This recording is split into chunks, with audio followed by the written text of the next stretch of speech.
Evening today this is a valedictory programme of 13th edition of Bharatiya Chhatra संसद। एक तब पूरा कंप्लीट हुआ 12 साल इस पूरे भारतीय छात्र संसद के प्लेटफॉर्म पे।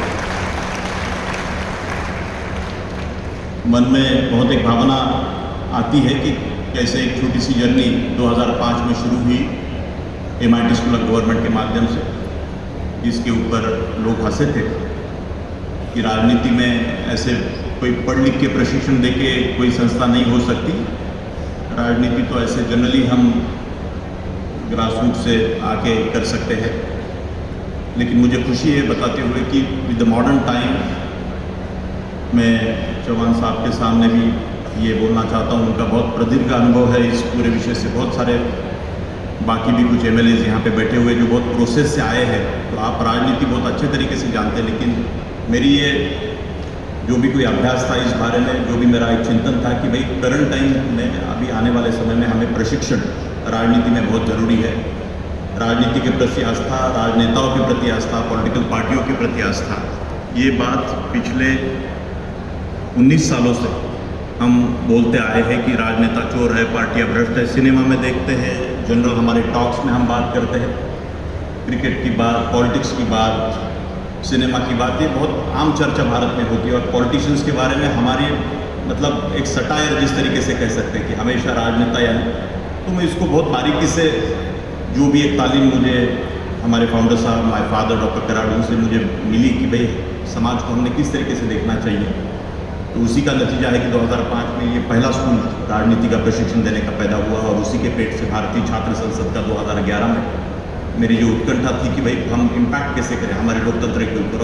और एक न्यूट्रल तरीके से एक ऐसा प्लेटफॉर्म हो जिसमें सभी पॉलिटिकल पार्टियों के लोग आए, सभी आइडियोलॉजीज के लोग आए, विचारों के लोग आए,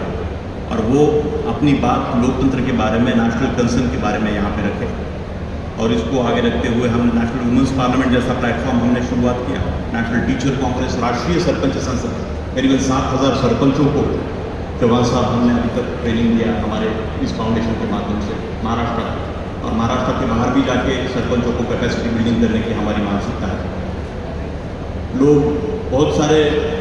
आप कोई भाई गवर्नमेंट का पार्ट तो नहीं, आप ये कैसे गवर्नमेंट बोलते हैं और ये कैसे करते हैं, लेकिन मुझे बहुत सारे नेताओं ने ये मुझे समर्थन भी दिया चौहान सर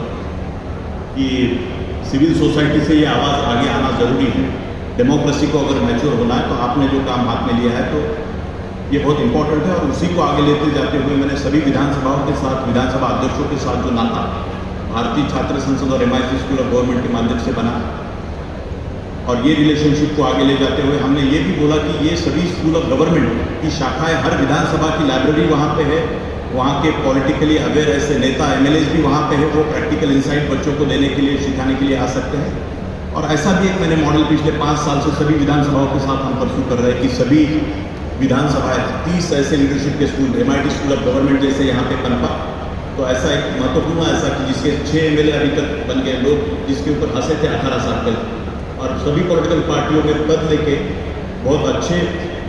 तरीके से अलग अलग पार्टियों में काम कर रहे हैं। और हमारी अपेक्षा है कि एक चारित्र संपन्न अच्छी पीढ़ी हम आने वाले समय में हमारे लोकतंत्र में हम पेनिट्रेट कैसे करें, तो उसके लिए ये एक तरीके से पब्लिक प्राइवेट पार्टनरशिप का एक इवोल्यूशन। और ये राष्ट्रीय विधायक सम्मेलन जो कि अभी यहाँ पे फिल्म आपने देखी कि 1780 के लगभग MLAs भारत के पहली बार स्वतंत्रता के बाद इकट्ठा हुए लोग। जहाँ जहाँ पे मैं गया 22 मुख्यमंत्रियों को मिला, 22 अपोजिशन लीडर्स को मिला। अरे ये कौन बच्चा, ये क्या बोल रहा है, सभी पार्टियों को इकट्ठा लाना है, सभी MLAs को इकट्ठा लाना है। लेकिन मुझे लगता है भारतीय छात्र संसद जैसे मुझे सपना लगता था, लेकिन मेरे पिताजी के आशीर्वाद से, हमारे फाउंडर साहब के आशीर्वाद से ये पनपा। उसी तरीके से मुंबई में पूरे भारत ने फिटनेस किया। भारत के सभी, कल यहाँ पे 150 के लगभग MLAs पूरे भारत के आए हुए थे। 3 दिन का कैपेसिटी बिल्डिंग का प्रोग्राम उनके लिए यहाँ पे रखा गया था कि इसकी कमिटीज हम आगे कैसे बनाएं। और सभी MLAs भारत में यूथ पार्लियामेंट बना सकते हैं।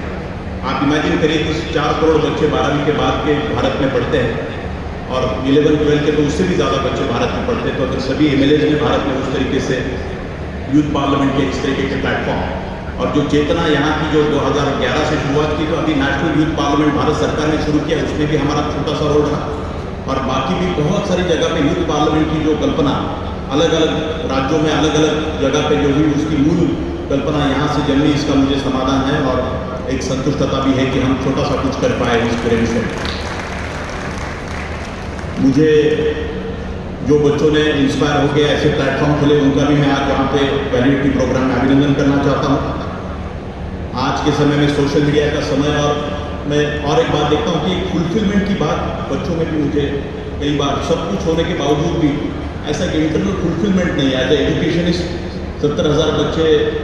चौहान साहब हमारी संस्था में पढ़ते हैं अलग अलग शाखाओं में। तो क्या है डायलेमा, क्या है मन में, मतलब एक ड्यूअल माइंडसेट में देखता हूँ कि एक बहुत अमीरी और ये सब कुछ भी सोशल मीडिया से एक सपने भी हैं आप सब लोगों के, और एक दूसरी भी कल्पना दिखती है, तो सब कन्फ्यूजन भी है। तो मुझे लगता है वो क्लैरिटी के लिए भी आप सब लोगों को हमें सोचना होगा, और उसी बात का एक मकसद देने के लिए बार बार हम ये बोल रहे हैं कि राजनीति का आध्यात्मिकरण, इवन एजुकेशन सिस्टम में आध्यात्मिकरण का कैसे रोल होना चाहिए, इस बात का पूरा समन्वय होने के लिए आदरणीय विश्वनाथ कराड़ सर ने पूरे विश्व में एक प्रोफेशनल इंस्टीट्यूशन को वर्ल्ड पीस यूनिवर्सिटी, ऐसा नाम अभी कभी सुना है आपने? पूरे विश्व में किसी विद्यापीठ को वर्ल्ड पीस का नाम देना, जो स्वामी विवेकानंद जी का जो वाक्य था कि विज्ञान और अध्यात्म का समन्वय ही विश्व शांति ला सकता है। तो ये स्पिरिट जो है ये आप लोगों में किस तरीके से इन्वाइट करें, इसीलिए पीस का सिलेबस भी यहाँ पे इस संस्था में दिया जाता है। जो छात्र पूरे भारत से अलग अलग राज्यों से रजिस्टर करके आए उनके लिए मैं आपको बताऊं, और एक बहुत अच्छा हमारा प्रयास है कि जो पीढ़ी यहाँ से आगे चल के बाहर निकलेगी तो उनका भी एक मेजरमेंट हो कि how and what way they are making the difference in the society and how they are making the impact on our democracy.